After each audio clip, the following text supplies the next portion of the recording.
In the headlines, Central Bank orders banks to open for business on Saturday and Sunday as part of moves to make Naira available. Appeal Court dismisses PDP suit against Tinubu Shettima over alleged double nomination. Crescent School staff vendor to face charges for student's death. And on the foreign scene, Hotel Rwanda hero Paul Rusesabagina released after more than 900 days in prison. Hello and welcome to Trust TV News Update. I am Ibrahim Yusuf.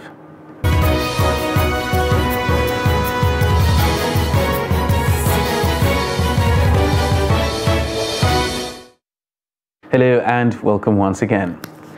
The Central Bank of Nigeria has ordered all commercial banks to open for operations on Saturdays and Sundays. This, according to the Apex Bank, was part of efforts to ease circulation of banknotes of various denominations. A statement signed by CBN Acting Director, Corporate Communications Department, Isa Abdul Mumin, on Friday, said that evacuation of banknotes from its vaults to commercial banks across the country had begun. The statement noted that a substantial amount of money in various denominations had been received by commercial banks for onward circulation to their respective customers, even as it prevailed on banks to conduct physical operations in banking halls through the weekend. Meanwhile, the Naira scarcity continues to take a toll on residents of the Federal Capital Territory, Abuja, days after the Central Bank of Nigeria directed banks to collect old Naira notes deposited at the Apex Bank branches nationwide. Point-of-sale operators are still charging, contrary to expectations that the directive and resultant availability will change the situation. Zainab Arai speaks to POS operators and residents to find out why the situation remains the same. Residents of the Federal Capital Territory expressed dismay on high charges by POS operators, which has made a difficult situation even worse. Even with the directives of the CBN to banks to collect the old Naira notes, people are still cash-strapped and calling on the government to do the needful. Even to see the money saved, even to see 1,000 Naira, you then charge you 400 Naira, so you will not mind. Like me now, presently, 6 months I've been turning around to see whether I can even withdraw even the 500 Naira accounts. I believe government know what to do, especially the CBN. Everything is under their custody. It's just for them to do the right thing. Some said the situation has forced many to trek from their various destinations to their places of work, a situation they described as unbearable. If you want to withdraw 1,000, I have to pay 200. You transfer for person you buy something for. Withdraw and transfer, that is 200 per charge. For me to transport come here now, it's not easy. I have to trek like some minutes before I get to where I can manage the one I have in my pocket. Point-of-sale operators also said they buy money to get money, adding that they spend days before getting the little cash they give. Sometimes we do 1,000 for like 200, depending on how you are able to get the cash. Sometimes we buy the cash. If we buy for 100 Naira, we do for them 200 Naira. And if we get for like 15 Naira, we'll do for them. Just depend how we get the cash. That's how we do for our customers, but it's not regular. The cashless policy is too much. Even to transact money itself, the charges is too much. They suffer too much. The thing they hook us, like even us to come out, transport, even us to enter anywhere. We cannot do transaction because some they refuse. They called on the Central Bank of Nigeria to go beyond giving directives to make the Naira notes available to make lives more easier for the people. Zainab Arai, Trust TV News, Abuja. The Court of Appeal in Abuja on Friday evening dismissed an appeal by the People's Democratic Party seeking the disqualification of the presidential candidate of the All Progressives Congress, Bola Ahmed Tinubu, and his vice, Kashim Shettima, in the February 25th elections. Three-member panel headed by Justice James Abundaga in a unanimous judgment held that the PDP failed to establish that it has locus standi to institute the case. The PDP had prayed the appellate court to reverse the January 13th judgment delivered by Justice Inyang Eko of Federal High Court, Abuja, which dismissed its suit based on the grounds that the PDP lacked locus standi to have instituted the suit. While the PDP was the appellant, the Independent National Electoral Commission, APC, Tinubu and Shettima were respondents in the appeal. The PDP had in the suit filed on July 28, 2022, challenged the validity of the Tinubu-Shettima ticket for the 2023 presidential election. It argued that Shettima's nomination as the running mate was in breach of the provisions of Section 29, subsection 1, 33, 35 and 84, subsection 1 and 2 of the Electoral Act 2022 as amended, claiming that Shettima had double nominations. Meanwhile, the Court of Appeal in Abuja has upheld the election of Governor Ademola Adeleke as Governor of Osun State. A three-member panel of justices presided by Justice Muhammad Lawal Shuaibu on Friday held that the All Progressives Congress candidate and former Governor Gboyega Oyetola failed to prove allegations of overvoting against the People's Democratic Party. Following the governorship polls in the state, an election petition tribunal had sacked Adeleke from office, ruling that the People's Democratic Party candidate did not score majority of lawful votes during the July 16th governorship election. The report. Just like the hearing on the 13th of March, the courtroom is filled with the supporters of APC and PDP in Osun State. In a unanimous agreement by a three-man panel led by Justice Muhammad Shuaib, the Court of Appeal squashed the tribunal's judgment and gave its verdict to uphold Adeleke as the rightful governor of Osun State. The court also ordered APC and its candidate to pay the sum of 500,000 naira. However, the panel dismissed Adeleke's claim that the comment by the chairman of the governorship election petition tribunal did not show bias. Judgment has been delivered in respect of all the appeals before this Court of Appeal this afternoon. They allowed all the appeals filed by the governor-elect, Senator Ademola Adeleke. He won his appeal. The PDP as a political party won his appeal. INEC as an appellant before this Court of Appeal won the appeal. So the totality of the appeal presented before the Court of Appeal herein have succeeded, and the court has affirmed that Senator Ademola Adeleke remains the governor of Osun State. The candidate APC said they will study the judgment and make a decision later. There are so many issues involved in this appeal. Some of the issues we won, a bit more of the issues we lost. Overall, we lost the appeal. But it's so interesting that we believe that as soon as we collect the various judgments, which are all more or less the same, by Monday, we would study the judgment and then make our decision. But it's most likely, because of the very interesting nature of the decisions made, that the matter will not end here. The judge faulted Oyetola and APC that they only relied on the data from the back-end server and failed to look at the voters' register, which forms the foundation of the whole electoral process, and as such cannot strengthen the allegations of overvoting. The atmosphere around the appeal court is still on an upbeat mode after the judgment. But one thing worthy of notice is the fact that cross-appeal that was instituted by the first and second respondent, that is APC and Oyetola, was dismissed. That appeal centered around the educational qualification of Governor Adeleke, and it was dismissed for lack of merit. From the appeal court in Abuja, Martia Umar, reporting for Trust TV. Still talking politics, the People's Democratic Party and some civil society organizations have called for the immediate removal of resident electoral commissioner of Adamawa State. They said the call became necessary to avert the alleged plans to manipulate the state governorship rerun election. Salis Leon reports that INEC had fixed Wednesday, the 29th of March, for the rerun of the governorship election. The report. Last week Saturday's Adamawa governorship election which was declared inconclusive by the INEC, has generated a lot of controversy.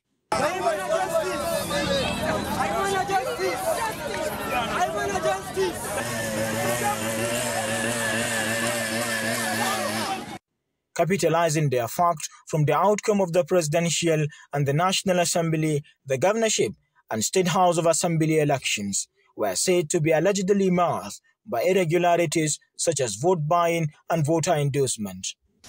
My reaction was we are highly disappointed with INEC because we expected the beavers to work or function very well.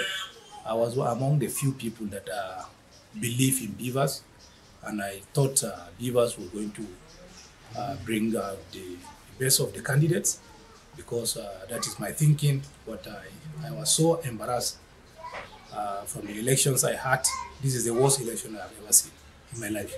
Issues with the INEC, that is the electoral body itself, breaking its own rule of not, or rather inability to transmit some of the results of the presidential elections to its server or the IREF, as the case may be, where that has led to a lot of voter apathy, which actually bounced back on the gubernatorial and the House of Assemblies elections, where you see low turnout of voters to come and cast their votes on that day as a result of the outcome of the presidential elections. So if we continue to have these issues that are surrounding and marring our electoral processes, in time to come, people will have no reason to go out to cast their votes. Adamawa State Coalition of Civil Society Organization for Peace, Transparency, Accountability and Human Rights strongly condemn attempt by some senior INEC officials to compromise the integrity of the electoral empire. They also observed with sadness various infractions, which include the alleged use of force by the military on civilians who were peacefully gathered to exercise their civic duty. Before early, we saw a copy of a circular they sent to other political parties and stakeholders in these ongoing elections that is 69 areas. But this afternoon, we are hearing that they have sent 77 areas to their headquarters. We want to again call on the attention of the National Chairman of INEC, Professor Mahmoud, to please look into this matter. And in fact, we don't have confidence in the resident electoral commissioner of Adamawa State, Hudu. We don't have confidence in him. The results we had from our agents, we collected them all, and we are optimistic that we are the one that are winning the vote. But to our greatest surprise, the results that were being collecting the collection in the collection center were different from the results we are having from our agents. And we found out that there are malfunctioned beavers. About 15 of the beavers are empty. And we complained about it. And they did not say anything about it, that we should go to the court of law. We experienced massive vote buying. People were bought over with a token of 2,000, 1,500 and as low as 200 naira, so that they can go and cast their votes to a particular political party, be it the APC, be it the PDP, be it even the Labour Party. Perhaps there may be people who gave out money on my behalf to vote for us. Observers said voters displayed extraordinary resilience and resolved to have their voices heard through the ballot, and INEC must do its part. Silas Lawan, Trust TV News, Yola. And now to Lagos State, where the state government says a case of involuntary manslaughter, in addition to reckless and negligent acts, has been established against Chrisland schools, some members of staff and a vendor in the death of student Whitney Adeniran. The Office of the Director of Public Affairs, Lagos State Ministry of Justice, in a statement on Friday, said the suspects will be charged with the offences contrary to sections 224 and 251 of the criminal laws of Lagos State 2015. Adeniran was said to have slumped during the school's inter-house sport on February 9th. After an autopsy, it was revealed that the 12-year-old died from asphyxia and electrocution. Following the controversial circumstances surrounding the student's death, the state government, through the Attorney General and Commissioner for Justice, ordered for an autopsy to a coroner's inquest into the matter to ascertain the cause of death. Meanwhile, the Lagos State Ministry of Justice has initiated a prosecution of Oluwaseun Osinbajo, the driver of the BRT bus that collided with a moving train in Lagos on March 9th. The Lagos State Government said a prima facie case of manslaughter and grievous bodily harm was established against the driver, who will face a 16-count charge. According to a statement signed on Friday by the Director of Public Affairs in the Ministry, Grace Allo, the incident, which involved Lagos State Government staff heading to work in the staff bus and passengers of the train, resulted in 6 fatalities, with about 96 others with various degrees of injuries. While noting that the office of the DPP would immediately file charges against the driver, the statement added that his arraignment before the Ikeja High Court would be delayed until he is fully fit to stand trial, having sustained serious injuries during the accident. It would be recalled that a Lagos State Government staff bus collided with a train on March 9th at the PWD railway crossing at Ikeja, and the train dragged the bus with its passengers along the tracks until it came to a stop at Shogunle, a suburb of Ikeja. Stay with us on Trust TV News Update. Still ahead, we take a stab at assessing media coverage of the 2023 election. Details of this and more after the break. Stay with us.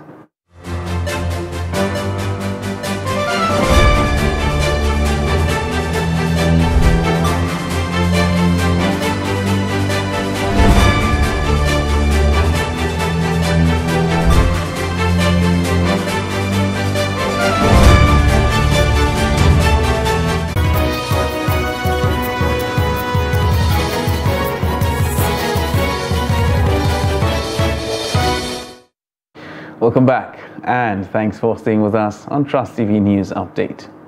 Now let's take another look at our top stories. Central Bank orders banks to open for business on Saturday and Sunday as part of moves to make Naira available. And appeal court dismisses PDP suit against Tinubu Shettima over alleged double nomination. And in other news, the spread of fake and unverified news on social media during the 2023 election is a source of worry to some veteran journalists in Jos, the Plateau State capital. The journalists, while assessing how the conventional media covered the election, said motives of those posting fake news is against the public interest. Ado Musa completes the story. Spreading distorted information to achieve certain aim is not new in Nigeria. What is, however, worrisome to practicing journalists in Jos is that spread of fabricated news is becoming a daily routine, sometimes to damage a reputation or image. The social media was used during the last elections by certain candidates or political parties or their sympathizers to score political points. Asked whether the conventional media is as guilty as the new media, these media practitioners said the coverage by the mainstream media was entirely different. Those new media owners were not actually covering the elections. They were simply using their phones to capture whatever they wanted. They were not using their phones with the interest of the public at heart. They were using it to satisfy themselves. But if you come to the traditional media, those who work in the traditional media had a duty, a constitutional duty, to go out and cover the elections and make sure that the products that they turn out meet the interest, meet the expectations of the public. So when you are talking about the mainstream journalists, there are ethics, and there are ethics that they need to abide with. There are conditions that guides, or rather rules and regulations that guide the operation, and they must be strict to it. But when you are talking about social media, it's all common affair. Everybody is a journalist in Nigeria now. Somebody can just pick up phone and begin to snap and begin to fly it about. And those that are serious about information these days and want actually the authentic information, they go after the, what they call it, the standard media organizations.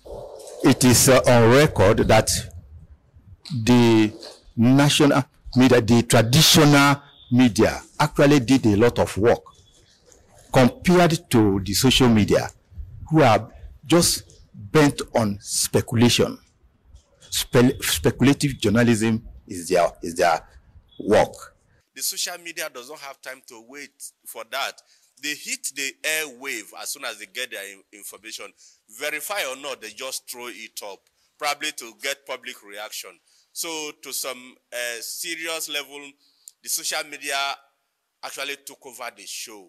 What then is the implication of mainstream media failing to resist use of unverified information source from the new media just to be the first to break the news? The way out is that we should stop encouraging or continue to look at what goes on in the new media as journalism. That journalism continues and remains within the mainstream media, because journalism itself is founded on certain doctrinal foundations. It left for Nigerian audience to now be properly educated between the difference between the social media and the traditional media, and which one to believe and which one to use. Practitioners said, though one cannot completely take off unverified messages from the social media, people must always be careful and verify whatever is posted on such media before acting on them. Ado Musa, Trust TV News, Jos. And while commending the conventional media for its role, media practitioners raised concerns on the activities of social media handlers, especially during the collation of results. The report. Media is always an important stakeholder during the electioneering period. The just concluded 2023 general election is not an exception, as Nigerian media active took part in the process. I have personally visited over 500 polling units in Kaduna North, South, Igabi and Kajuru. And I saw what the media did. Actually, they did a perfect job, even for some hiccups here and there. Especially when results started trickling out.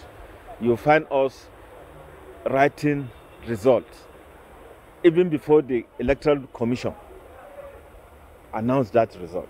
But this time around, I saw a complete thing. We are very careful, especially the conventional media. I can say that the media need to improve more with the investigation. We have not done very much in the area of investigation. You only rely on what the INEC officials announce. We refuse to go deep down to find out, make finding on our own. The concerns raised by these media practitioners is the abuse of social media and the propagation of fake election results on many platforms, which could have caused rancor. What we are having on Facebook, all the social media of 18, you see them declaring results while collation is still ongoing. So the worst thing that is happening to our election these days is that of the issue of social media. You find out results this time around flying at the social media, different platforms, Facebook, Instagram. You find results that are not announced by INEC. And this is very dangerous to democracy because it can spark crisis. To avoid breakdown of law and order ignited by false information on social media platforms, media practitioners say activities of users of social media must be closely monitored and countered. In fact, they cause crisis in some parts of the states where you see them, people so much believed in the Facebook results than the one that is coming out officially from the INEC portal. There must be regulation like other countries. You have to regulate it. But in Nigeria, we allow the social media to report whatever they like. The propagators of this fake news should be really seriously checkmated, because I understand that they are working to serve their masters. Their masters are there behind the curtain. They hide somewhere. They'll be paying them to favor their masters because of political difference. According to them, the success of the 2023 election could be attributed to the contribution of the media in its professional and unbiased reportage of the entire electioneering period. Bello Musa, Trust TV News, Kaduna. Now for a look at the foreign scene, where Rwandan government critic Paul Rusesabagina, whose efforts to save people during the 1994 genocide were portrayed in a hit Hollywood film Hotel Rwanda, has been freed from prison after more than 900 days behind bars. Rusesabagina was released late Friday and will return to the United States after the Kigali government commuted his 25-year sentence on terrorism charges. His detention sparked criticism in the West among human rights groups, and highlighted Rwanda's record of crushing political dissent and free speech under President Paul Kagame. Rusesabagina was jailed after he was found to have backed an armed rebel group in a trial that his supporters denounced as a sham. The 68-year-old has been in failing health, and his family said he was tortured during the 939 days in detention. U.S. President Joe Biden welcomed Rusesabagina's release, calling it a happy outcome.